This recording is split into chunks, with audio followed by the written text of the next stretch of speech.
আসসালামু আলাইকুম, সবাই অনেক ভালো আছো, সুস্থ আছো। আজকে আমাদের অনার্স প্রথম বর্ষে রিসেন্টলি যাদের পরীক্ষা হবে 2025 সালে তাদের আমরা সাজেশন নিয়ে হাজির হয়েছি। আজকে আমরা এই ক্লাসে বা এই ভিডিওতে আমরা সাজেশন নিয়ে আলোচনা করব। এই যে তোমাদের দেখতে পাচ্ছ ক্যালকুলাস 1 বই, এই ক্যালকুলাস 1 বই থেকে আমি তোমাদের 99% গুরুত্বপূর্ণ যেগুলো পরীক্ষায় আসবে সেই সাজেশনটা আমি আজকে দিব। তো তোমরা অবশ্যই ভিডিওটা A to Z দেখবে প্রথম থেকে শেষ পর্যন্ত, তাহলে অবশ্যই তোমরা বুঝতে পারবে। আর শেষ সময়ের প্রস্তুতি ভাইয়া অবশ্যই খুবই ইম্পর্টেন্ট হবে এই ক্লাসটা। আর যারা খুবই ভালো রেজাল্ট করতে চাও তাদের অবশ্যই বেসিক জানতে হবে। বেসিক না জানলে তুমি A+ বা ভালো রেজাল্ট করা সম্ভব না। তাহলে আমি শুরু করি। দেখো, আমি তোমাদের প্রথমে ক্যালকুলাসের যে পরীক্ষা হবে এটা একটু নিয়ে বলি। তোমাদের আগে ক বিভাগ, খ বিভাগ, গ বিভাগ ছিল। এইবার তোমাদের শুধুমাত্র একটা বিভাগে থাকবে এবং সেখান থেকে তোমাদের 8টা উত্তর করতে হবে। 8টাই হলো 80 মার্ক, এটাই 10 মার্ক করে। আমার কথা কি বুঝতে পারছো? তাহলে অবশ্যই প্রশ্নগুলো বড় বড় টাইপের হবে, আমাদের বড় করে অ্যান্সার করতে হবে। আর যেহেতু অনেক ছোট প্রশ্ন আছে ইম্পর্টেন্ট, সেগুলো ক, খ, গ আকারে থাকতে পারে। মানে এরকম ক খ অথবা ক খ গ এরকম 3টা আকারে থাকতে পারে। তো যেটাই থাক না কেন তোমাদের আনসার করতে হবে 8টা, টোটাল সব মিলে 8টা আনসার করতে হবে, তাহলে তুমি 80 মার্ক পাবে। আর এই 8টা আনসার করার জন্য তোমার পুরা বই পড়ার দরকার হয় না, বা A+ পাইতে গেলে পুরা বই পড়তে হয় না। সেইটা আমি তোমাদের বলবো। দেখো, তোমাদের দুইটা পার্ট আছে, একটা হলো অন্তরীকরণ পার্ট আছে, আরেকটা অন্তরীকরণ,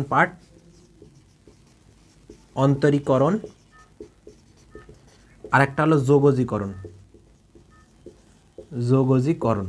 তো অন্তরীকরণ হলো 1 থেকে 9 পর্যন্ত অধ্যায়, আর যোগজীকরণ বাকি 10 থেকে তোমাদের যে 24 পর্যন্ত আছে এই কয়টা অধ্যায়। তাহলে যোগজীকরণের পার্টটা বিশাল এবং অন্তরীকরণের পার্টটা ছোট, মাত্র 9টা অধ্যায়। তো ভাইয়া আমি তোমাদের যদি বলি, তোমরা কেউ যদি অন্তরীকরণ পার্ট থেকে আনসার করতে চাও তাহলে করতে পারবে, এবং যোগজীকরণ থেকে আনসার করতে চাইলে করতে পারবে। তো এখন বিগত বছরে যে প্রশ্নগুলো হয়েছিল বা প্রশ্নের প্যাটার্ন যেমন ছিল, শুধুমাত্র একটা পার্ট পড়লেই কিন্তু তুমি মোটামুটি ভালো রেজাল্ট করতে পারতা। কিন্তু এবার যেহেতু প্রশ্ন প্যাটার্ন চেঞ্জ করছে বা প্রশ্নের ধরন চেঞ্জ করছে, এজন্য মানে শিওর বলা যাচ্ছে না যে অন্তরীকরণ পড়লেই হবে, এটা বলা যাচ্ছে না। এখন আমি তোমাদের অধ্যায় ভিত্তিক কিছু সাজেশন দেবো বা অধ্যায় ভিত্তিক কিছু কথাবার্তা বলবো। দেখো, আমি সুন্দর করে যদি একটু বলতে চাই, তোমাদের প্রথম অধ্যায়, তুমি যদি 1 থেকে 7 অধ্যায় পর্যন্ত A to Z পড়ো, যতগুলো থিওরি আছে, যতগুলো ম্যাথ আছে, বা মানে যেগুলো সালে আসছে আর কি, সবগুলো যদি পড়ো, তুমি এখানে 40 থেকে 50% মার্ক ক্যারি করবে এখান থেকে। মানে এটা হলো সম্ভাবনা, আশা সম্ভাবনা খুবই ইম্পর্টেন্ট। মানে 40 থেকে 50% মার্ক তুমি এখান থেকে পেতে পারো 1 থেকে 7 অধ্যায় পর্যন্ত তুমি যদি সব পড়ো। এখন এটার মধ্যে সব পড়া লাগবে না, কিছু কিছু আছে, যেমন আমি তোমাদের একটু ভেঙে বলি যে 1-এর A এবং 1-এর A প্লাস 1-এর C, ইংলিশে লিখি 1-এর A প্লাস 1-এর C, এই দুটা অধ্যায় হলো ডোমেন রেঞ্জ নির্ণয় করা আসে। ডোমেন রেঞ্জ প্লাস লেখচিত্র আসে। তুমি এখান থেকে মোটামুটি 10 মার্কের মতো তুমি কমন পাবে, আরও বেশি পাইলে পাইতে পারো, সর্বনিম্ন 10 মার্ক পাবে। তারপর 2-এর A, 2-এর B, 2-এর C। 2-এর এটা আমার সংজ্ঞাটা লাগবে পরবর্তী 2-এর B, 2-এর C করার জন্য। তাহলে 2-এর B, 2-এর C হলো অন্তরীকরণ যোগ্যতা, বিচ্ছিন্ন অন্তরীকরণ যোগ্যতা নির্ণয় করতে হবে, প্লাস বিচ্ছিন্ন অবিচ্ছিন্ন নির্ণয় করতে হতে পারে, বিচ্ছিন্ন প্লাস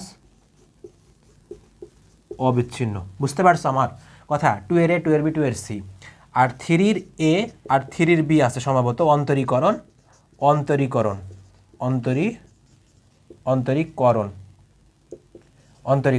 তাহলে 3-এর A থেকে আছে মূল নিয়মে অন্তরীকরণ, আর 3-এর B তে আছে হলো মানে এমনি অন্তরীকরণ, সাধারণ অন্তরীকরণ। তো এখান থেকে পরীক্ষায় প্রশ্ন আসার চান্স খুব কম, আসলেও তুমি 5 মার্কের মতো কমন পাইতে পারো, কিন্তু এখান থেকে তুমি 10 মার্ক পাবেই। বুঝতে পারছো আমার কথা?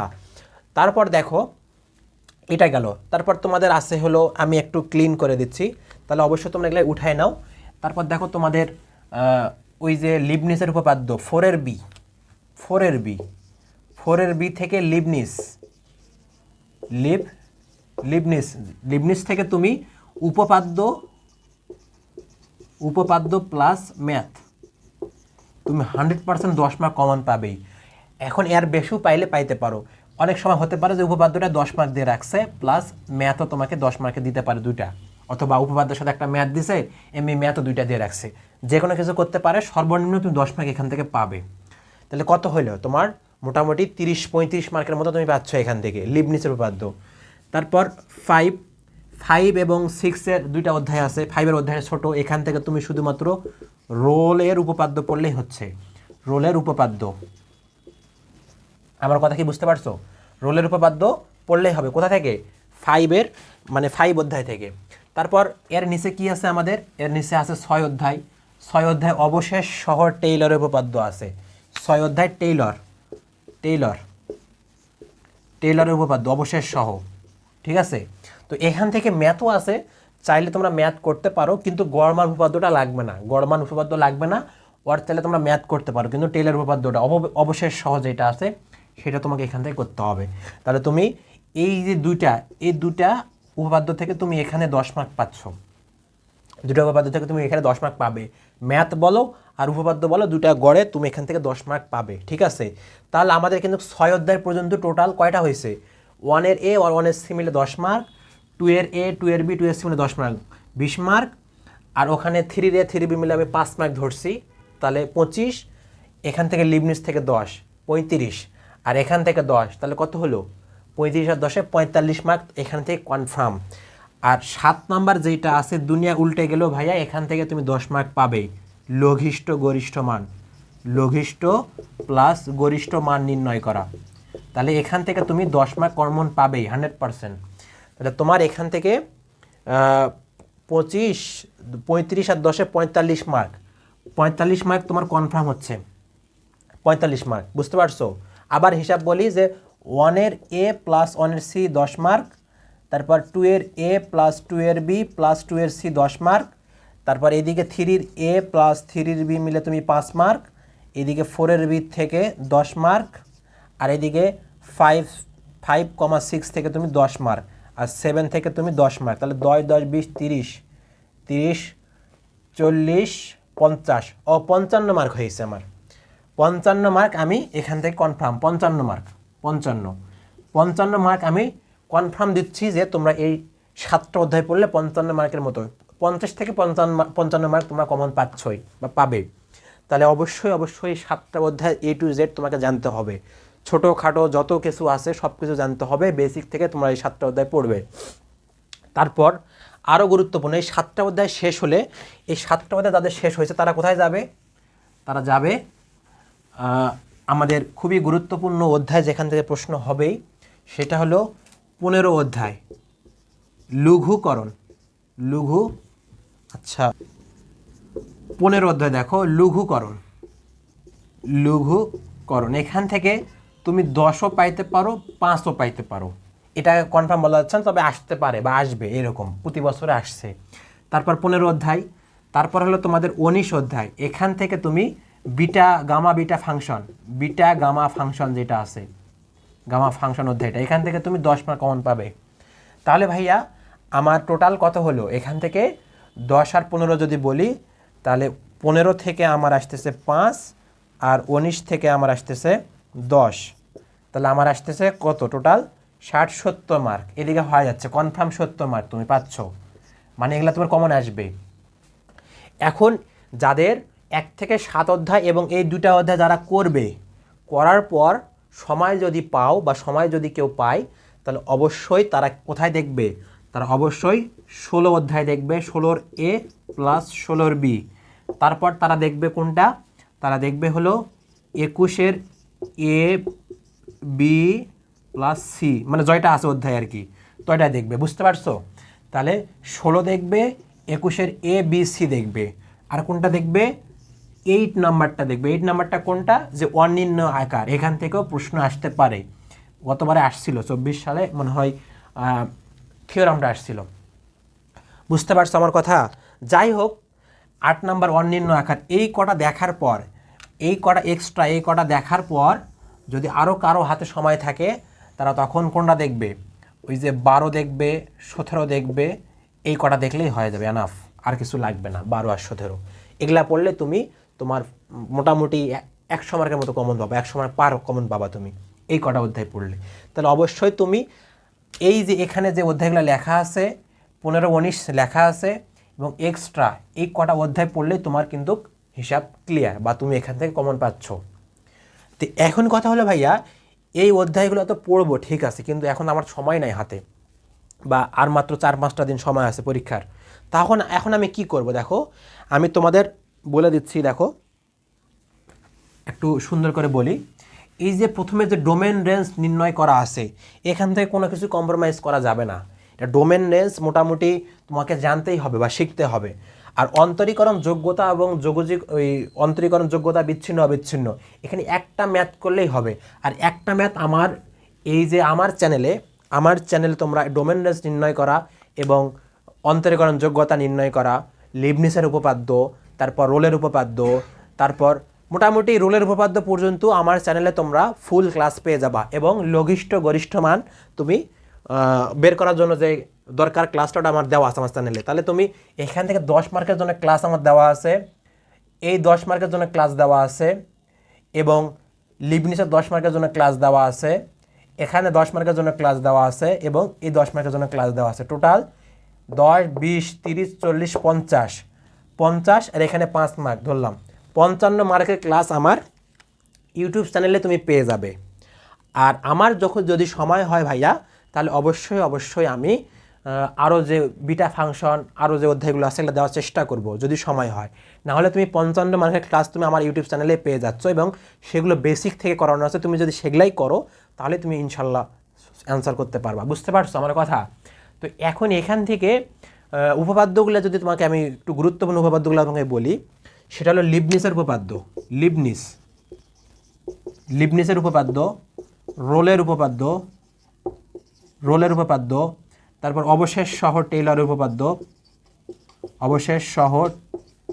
উপপাদ্য, তারপর তোমার হলো ওই যে বিটা গামার মধ্যে, বিটা ও গামা ফাংশনের মধ্যে সম্পর্ক, যেটা ফাংশনের মধ্যে যে সম্পর্কটা আছে তুমি ওই উপপাদ্যটা তুমি এখান থেকে করবে। তারপর ওই যে তোমার আরেকটা আছে যে অন্তরীকরণ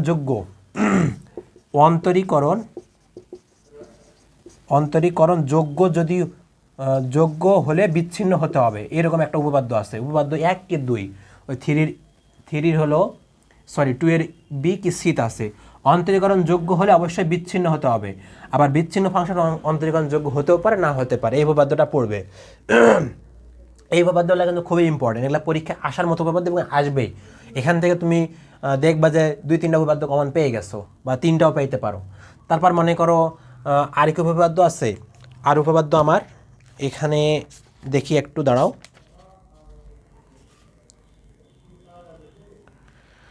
আর এখানে ভাইয়া তো বললাম লঘুকরণের সূত্রগুলো লাগবেই। আর এখানে আপাতত ল্যাগ্রাঞ্জটা লাগবে না। ওই যে ফাংশনের লঘিষ্ঠ গরিষ্ঠ মানের যে উপপাদ্যটা আছে, লঘিষ্ঠ গরিষ্ঠ মানের যে তোমার হলো শর্তগুলো আছে, কি প্রয়োজনীয় শর্ত এবং নেসেসারি শর্ত, আরেকটা কি যেন আছে, এই উপপাদ্যটা তোমাকে পড়তে হবে। বিদ্যমান থাকার শর্তটা বুঝতে পারছো?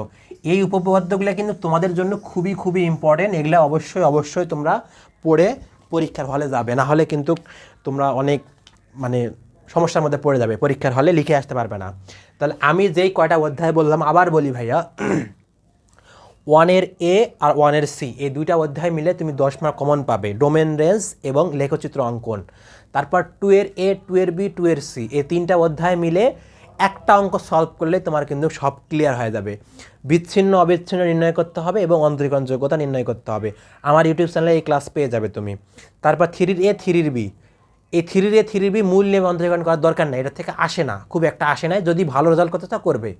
আর 3 এর বিটা অবশ্যই করবে। এখান থেকে এ টু দি পাওয়ার কি যেন সামথিং একটা এরকম আছে ম্যাথ, আমি মনে নাই, তো তোমরা এখান থেকে 2-3টা অন্তরীকরণ আছে, এগুলো করলে তোমরা আশা করা যায় এখান থেকে পাইলে 5 মার্ক পাইতে পারো, এর বাইরে না।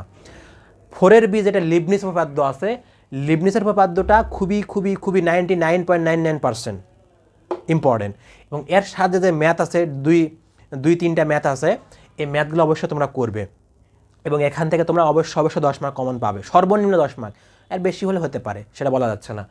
আর রোলার উপপাদ্য এবং অবশ্যই শর্ট এলার উপপাদ্য, এখান থেকে তোমরা যে কোনো একটা উপপাদ্য পাবে, এবং এখান থেকে তোমরা ম্যাথও তোমরা একটা পাইলে পাইতে পারো। তা আমি ধরে নিলাম গড়ে 10 মার্ক, গড়ে 10 মার্ক। তো এটা হলো আমার চ্যানেলের মধ্যে বা আমার ইউটিউব চ্যানেলে তোমরা প্লেলিস্ট আকারে পেয়ে যাবে। হোম সেকশনে যাবে, যা দেখবে অনার্স ফার্স্ট ইয়ার একটা সেকশন আছে, সেখানে ক্লিক করলে তোমরা প্লেলিস্টগুলো পেয়ে যাবে। তারপর লঘিষ্ঠকরণ গরিষ্ঠকরণ 7 অধ্যায়, 7 অধ্যায় থেকে তুমি 10 মার্ক তো 100% পাবেই, এর বেশিও পাইলে পাইতে পারো, কারণ এখানে একটা উপপাদ্য আছে, ম্যাথও আলে আসতে পারে। তো তোমরা অবশ্যই উপপাদ্যটা করবে এবং ম্যাথগুলোও করবে। এখান থেকে তোমরা 2-3টা ম্যাথ করলে তো আশা করা যায় অধ্যায় কমপ্লিট হয়ে যাবে। তারপর মনে করো বিটা ও গামা ফাংশন, 19 নম্বর অধ্যায়। এই বিটা ও গামা ফাংশনের মধ্যে তোমাদের ওই যে এরকম আছে যে gamma half is equal to pi কি যেন এরকম একটা সামথিং একটা প্রমাণ আছে, বুঝতে পারছো? সামথিং একটা প্রমাণ আছে। তো তোমরা যদি এইটা করো, মানে এটা আর কি খুবই ইম্পর্টেন্ট আছে, এই ম্যাথটা, এটা আমি দেখছি ইম্পর্টেন্ট আছে। আর হলো এই যে বিটা ফাংশনের মধ্যে যে সম্পর্কটা, এটা পড়লে পড়তে পারো। তো তোমরা, আমি জাস্ট ইম্পর্টেন্টগুলো বলতেছি, তবে আমি যে অধ্যায়গুলো বলে দিয়েছি, এই অধ্যায়ের মধ্যে তোমরা যদি A to Z করতে পারো, 1 থেকে 7-এর মধ্যে A to Z করলা, আর 15 এবং 19 করলা, তাহলে তুমি মোটামুটি A+ মার্ক কমন পাবা, A+ মার্ক তুমি কমন পাবা। এবং যদি আরও ভালো রেজাল্ট করতে চাও, মানে সতর্ক থাকতে চাও, রিস্ক ফ্রি থাকতে চাও, তাহলে মনে করো অবশ্যই তুমি ওই যে বললাম 16 করবা, 8 করবা, তারপর 21 করবা। এরপরও যদি আরও কোনো সময় পাও, তাহলে তুমি 12 করবা, 17 করবা, এগুলা করবা, বুঝতে পারছো? তাহলে অবশ্যই ক্লাসটা খুবই ইম্পর্ট্যান্ট ছিল। আর আগামীকাল 20শে জুলাই আমাদের ম্যারাথন ক্লাস হবে এই ক্যালকুলাস 1-এর উপরে। সেখানে তুমি যদি অংশগ্রহণ করো, তাহলে কিন্তু আমি আবার এক ক্লাসের মধ্যে সবগুলো ম্যাথ, মানে একটা একটা করে ম্যাথ ধরবো, 2-3 ঘন্টা সময় নিয়ে আসতে হবে তোমাকে। আমি সেখানে তোমাদের একটা একটা করে ম্যাথ করে করে আমি তোমাদের দেখাবো এবং বুঝাবো যে তুমি এই ম্যাথটা করলে এটা কমন পাবে, ঠিক আছে? তাহলে অবশ্যই ম্যারাথন ক্লাসে জয়েন করবা। আর যারা অবশ্যই ভিডিওটা শেয়ার তো করবা, তোমাদের ফ্রেন্ডদেরকে ইনভাইট করবা, শেয়ার করবা। আর আমার পেজে বা আমার ইউটিউব চ্যানেলে যদি নতুন হয়ে থাকে, অবশ্যই ফলো করবা, সাবস্ক্রাইব করবা, ঠিক আছে? বুঝতে পারছো? আর অন্যান্য সাজেশনগুলো এভাবে দেওয়া হবে, অন্যান্য চ্যাপ্টারগুলো বা অন্যান্য সাবজেক্টগুলো। তো সাথেই থাকো। ধন্যবাদ। আসসালামু আলাইকুম।